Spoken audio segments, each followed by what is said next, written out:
नमस्कार दोस्तों।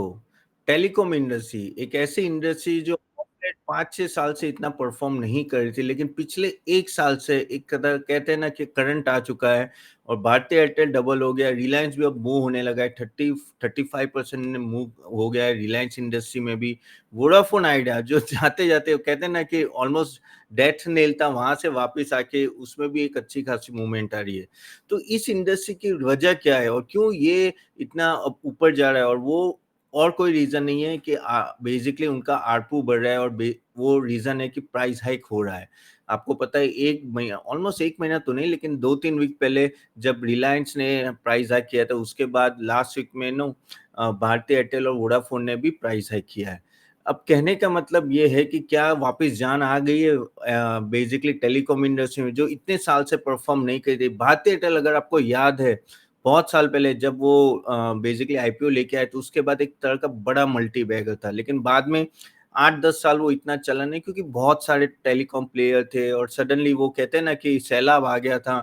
फिर बाद में वो 2G स्कैम हुआ, बहुत कुछ हुआ और काफ़ी सारे प्लेयर बाहर निकल गए। फिर एंट्री आई हमारे अंबानी साहब की, जियो की एंट्री आई और जियो ने ऑलमोस्ट 6-7 इयर्स पहले एंट्री की और तभी भी, लेकिन अभी तक अगर आप बोले 1 साल पहले तक भी इतना कुछ मूवमेंट नहीं रहा, क्योंकि क्या कहते हैं मार्केट कैप्चर करने के लिए ना जियो ने काफ़ी कम प्राइस रखे थे अक्रॉस। और कम प्राइस क्यों रखे थे? At the end of the day they want a duopoly, Bharti Airtel और जियो की। Okay, they want Vodafone to be out of the race और उसके वजह से बहुत ट्राई किया, लेकिन एट द एंड वोडाफोन तो भाई डटा रहा।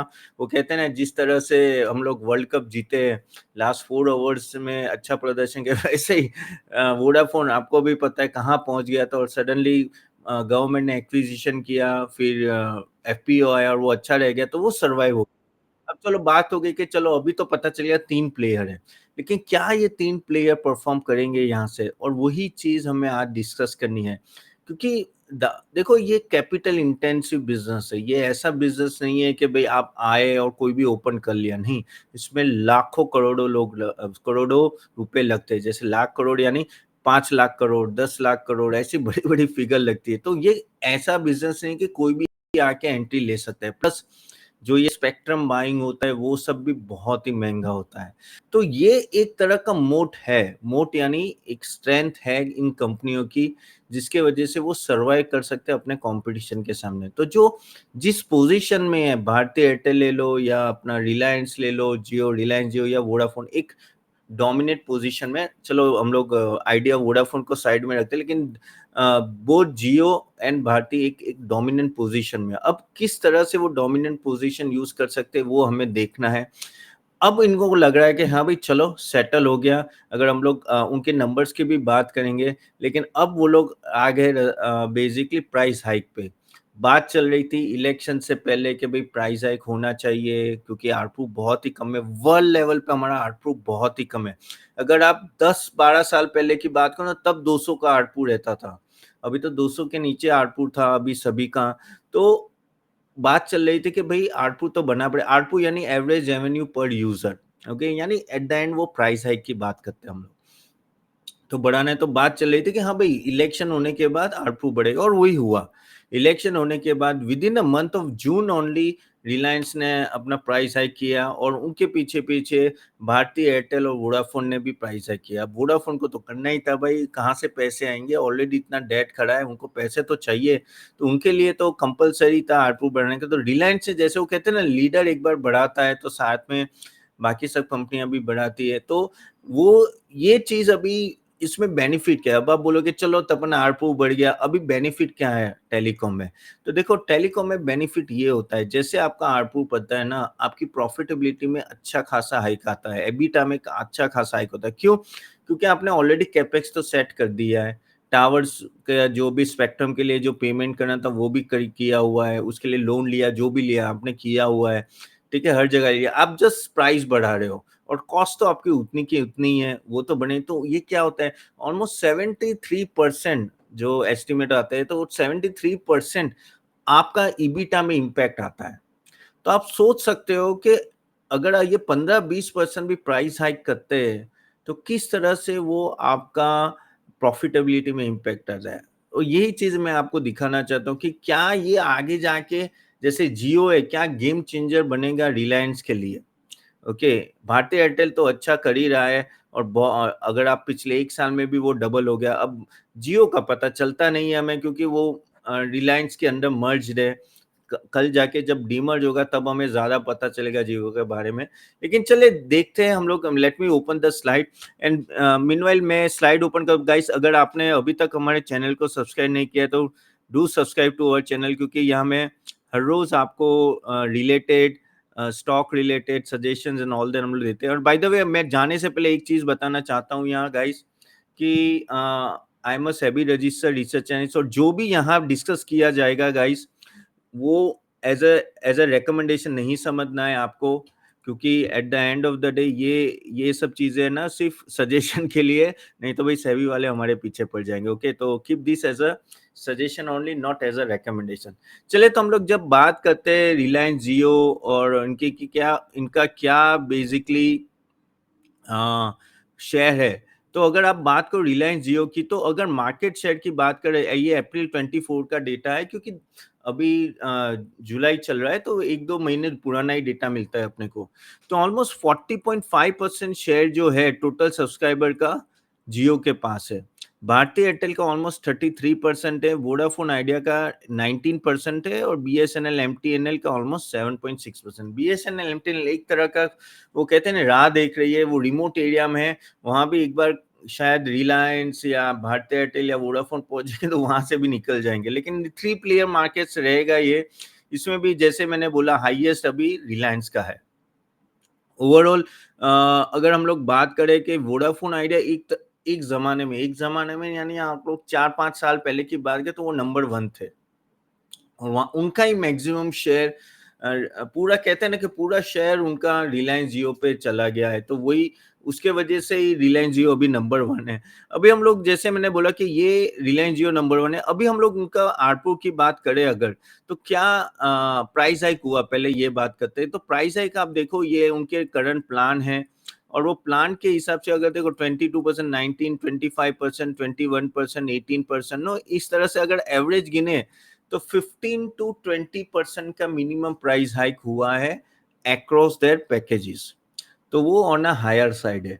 ओके, और उसके वजह से ना जैसे मैंने बोला उनका इम्पैक्ट डायरेक्टली रिलायंस जियो के प्रॉफिटेबिलिटी पे आएगा। और ये जो बात थी प्राइस हाइक की, काफी टाइम से बात चली, तो आपको पता होगा 1 साल पहले भी नहीं यार, काफी थोड़ा टाइम हो गया, 2 1 साल पहले जब ना काफी सारे पी प्लेयर्स रिलायंस जियो में एंटर हुए थे, यही वजह से एंटर हुए थे कि आगे जाके इनका वैल्यूएशन बढ़ेगा जैसे इनकी प्राइस हाइक होगी।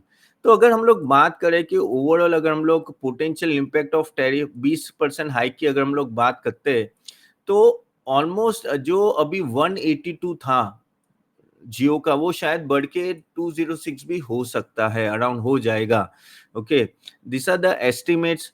अगर हम लोग 2G स्पेक्ट्रम की मिक्स की बात करें तो वोडाफोन का 83 है, 91 भारती, और रिलायंस जियो का 120 है। 2G अभी कोई है नहीं, अभी तो हम लोग 4G की बात ज्यादा करेंगे, 5G की बात ज्यादा करेंगे। 5G में अगर आप डेटा में देखो तो ऑलमोस्ट जियो सबसे आगे है। 4G में भी अगर आप देखो तो जियो का सबसे आगे compare to Vodafone and Bharti. Total में अगर वोडाफोन का 220 है, भारती का 352 है, और ओवरऑल रिलायंस जियो का 482 है। ठीक है, तो अगर ये देखने से एक चीज तो मालूम पड़ गई कि हाँ भाई जियो एक डोमिनेटिंग पोजीशन में है करंटली। अगर हम लोग बात करें कि आरपू से कितना हाइक होगा आगे जाके, तो ये ये एक एस्टिमेट्स है, और ये हमने मोतीलाल से लिए हुए। तो अगर कौशल की बात कर रहा हूँ तो यहाँ देखिए कि 120 का जो आरपू था वो बढ़ के मोस्टली 212 तक भी जा सका है। करंटली वो अभी 181 के आसपास है। ओके, तो एक तरह का आरपू में अच्छी खासी बढ़ोतरी हो सकती है आगे जाके। और ये जो प्राइस हाइक हुआ है ये रेगुलर हर साल हो सकता है, 10 या 15%। और सोचो प्राइस हाइक होगा तो एट द एंड प्रॉफिटेबिलिटी बढ़ेगी। और दूसरी बात, अगर हम लोग ये बात करें कि क्या आप इंडियन प्राइसेस कम है, 100% कम है गाइस। मैं जब दुबई में था, आज से 5 साल पहले की बात है, मैं 10 साल दुबई में था, वहाँ बेसिकली बहुत ही महंगा है, बहुत ही महंगा है कंपेयर टू इंडिया। इंडिया में तो कुछ है ही नहीं। इंडिया का प्राइस सबसे कम है, तो आगे जाके बढ़ भी सकता है, उसमें कोई डाउट नहीं है, करेक्ट? तो इसलिए आगे जाके हर साल 10-15% का बढ़ेगा, और ये एक बार ये चालू हुआ है तो आगे जाके भी काफ़ी टाइम तक ये रहेगा, और उसके वजह से ये सब कंपनियों को डायरेक्ट फ़ायदा होगा। सबसे बड़ा फ़ायदा यही होता है, देखो एक होता है प्राइसिंग पावर। कोई भी अगर आप कंपनी एनालिसिस करते हो और अगर उसमें प्राइसिंग पावर नहीं है तो प्रॉब्लम है। तो अभी तक अगर हम लोग 8-10 साल पहले की बात करें ना, तो वो प्राइसिंग पावर मिसिंग थी, क्योंकि there were too many players. Now the pricing power is coming, और वो लोग साथ में एक बार बढ़ा रहे, और भाई रिलायंस को भी पता चलेगा भाई जितना मार्केट शेयर लेना था मैंने ले लिया, अभी 2% हियर एंड देयर रहेगा। इट इज नॉट पॉसिबल कि वो 60% हो जाए और रिलायंस एयरटेल कम हो जाए, करेक्ट? और क्या होता है कि देखो आप जब भी कोई फोन नेटवर्क लेते हो, अनलेस अनलेस आपका अगर कनेक्शन सही चल रहा है, आप दूसरे प्लेयर में शिफ्ट नहीं होते हो, करेक्ट? इवन दो पोर्टेबिलिटी है कि भाई आप भारती से रिलायंस में चले जाओ विद द सेम नंबर, ये सब है, लेकिन करते कितने हैं? बहुत ही कम है, करेक्ट? तो वही है कि एक बार आपका टेलीकॉम सब्सक्राइबर आपके साथ सेट हो गया, रेयर केस में वो जाता है दूसरे, अनलेस अनलेस नेटवर्क का इशू हो।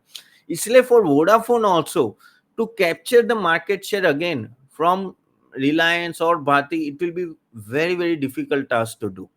और ये चीज आपको हमेशा समझनी है कि यहाँ से ऐसा नहीं है कि मार्केट शेयर रिलायंस का सडनली 50-60 हो सकता है, क्योंकि एयरटेल बैठा है भाई, वो जबरदस्त फाइट देता है। हाँ, अनलेस अनलेस वोडाफोन का, हाँ, 18% का शेयर है, और वहां से अगर वो कुछ मूवमेंट हो जाए, थोड़ा आधा रिलायंस और आधा भारती, तो बात अलग है, ठीक है? इवन हम लोग बात करें, जैसे रिलायंस जियो भी ने 17% का EBITDA यानी नो बेसिकली में हाइक आ सकता है, करेक्ट? ये भी एक एस्टिमेट है।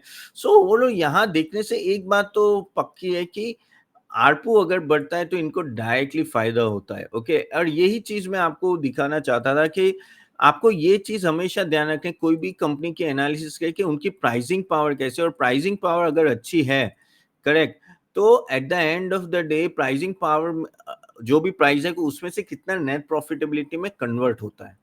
तो इन सब कंपनियों का काफी अच्छी तरह से नेट प्रॉफिटेबिलिटी में कन्वर्जन होगा, और eight the end of that उनका प्रॉफिटेबिलिटी बढ़ेगा। अब बात करते हैं कि वैल्यूएशन की, कि क्या भाई, चलो मान लिया कि भाई प्रॉफिटेबिलिटी ज्यादा होगी आगे जाके, लेकिन व्हाट अबाउट वैल्यूएशन? तो वैल्यूएशन की हम लोग बात करें तो रिलायंस आपको पता है कि अराउंड 3,000 के प्राइस पे खड़ा है। अगर हम लोग सबसे ज्यादा वैल्यूएशन इस कंपनी में सबसे ज्यादा होगी तो वो है रिलायंस रिटेल की, जो अराउंड, अगर हम देखो, मैं रफ आइडिया दे रहा हूँ, ये कोई don't think as a perfect scenario, but या तो कोई परफेक्ट वैल्यूएशन है, just to make you understand. तकरीब अराउंड 1500 का बेसिकली वैल्यूएशन 3,000 में से रिलायंस रिटेल को जाता है। अराउंड 750 के आसपास, 700 के आसपास अगर हम लोग रिलायंस जियो का गिने, और बाकी जो रिमेनिंग है, ओके, वो है अपना पेट्रोलियम बिजनेस, ओके? तो ये तीन मेन सेगमेंट में जाता है, तो पेट्रोलियम कुछ 800 के आसपास होगा, ओके? तो आगे जाके ये आरपू जो है, तो जैसे रिलायंस जियो है तो वो कहीं 700 750 का 850 हो सकता है, ओके? रिलायंस रिटेल का तो ऑलरेडी वैल्यूएशन वही पकड़ के चलते हैं, और इवन ऑयल एंड गैस का भी, तो ठीक ठाक एक इम्प्रूवमेंट आएगा रिलायंस के ईपीएस में।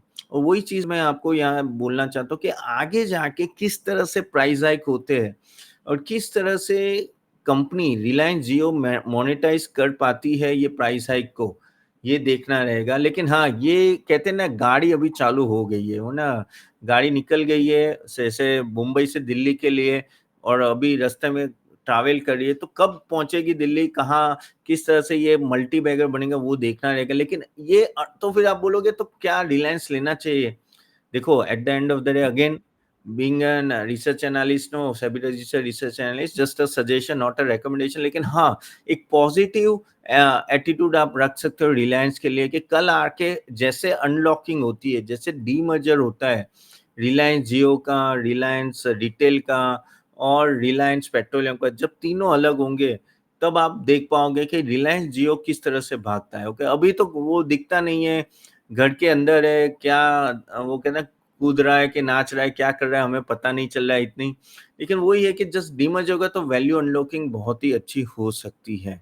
तो आप एक तरह से ना, again, suggestion not a recommendation, रख सकते हो। लेट्स होप कि 1-2 साल तक रिलायंस जियो को अलग से लिस्ट करेंगे, उनको करना पड़ेगा। देखो जब ये प्राइवेट इक्विटी प्लेयर्स आए थे रिलायंस जियो में, जिसने मेटा ने भी भाग लिया, अबू धाबी इन्वेस्टमेंट अथॉरिटी, कितने बड़े-बड़े मर्की प्लेयर्स ने भाग लिया है। क्या वो ऐसे ही आई है? वो अपना पैसा वापस ले जाना चाहते हैं, और वापस कब ले जा पाएँगे? जब आईपीओ आता है। जब आईपीओ आता है, करेक्ट? तो वो आईपीओ आएगा, और जब वो आईपीओ आएगा ना, तब इन लोगों को एग्ज़िट मिलेगा। अब वो शायद 1 साल बाद हो, 2 साल बाद हो, या तो बातें चले कि शायद रिलायंस जियो को डायरेक्टली नास्डैक में लिस्ट किया जाएगा या इंडिया में लिस्ट किया, लेट्स सी क्या होगा, वो आगे जाके पता चले। लेकिन हाँ, एक बहुत ही बड़ा पॉज़िटिव डेवलपमेंट है। एक तरह से कह सकते हैं रिलायंस के लिए भी एक गेम चेंजर हो सकता है आगे जाके, क्योंकि वो जो इनिशियल जो आपका काम था कि भाई इंस्टॉलेशन और वो कहते हैं ना बस चालू करके आगे बढ़ानी है, वो हो गई है। अभी वो मंजिल तय कर रही है और वो अच्छी चल रही है। करेक्ट, क्योंकि जिस तरह से 5G है, 5G में भी रिलायंस जियो का सबसे बड़ा योगदान है और सबसे बड़ा मार्केट शेयर है। ये सब चीज़ आगे जाएगा, और जैसे मुकेश अंबानी ने बोला भाई data is the new oil, and that is where they are getting in. देखो अगर हम लोग रिलायंस की बात करें, मुकेश अंबानी ने भी एक समय पे बोला था आज से 15-20 साल पहले कि वी लेफ्ट वन सेक्टर, कि हमने वो सेक्टर में एंट्री नहीं की, वो थी आईटी। ओके, इवन आपको याद होगा टीसीएस भी जब बेसिकली टाटा भी जब टीसीएस के में आए थे, तो इनिशियली वो फुल फ्लेज सर्विस नहीं थी, वो इनिशियली इन हाउस के लिए थी, बाद में उन्होंने ओपन किया।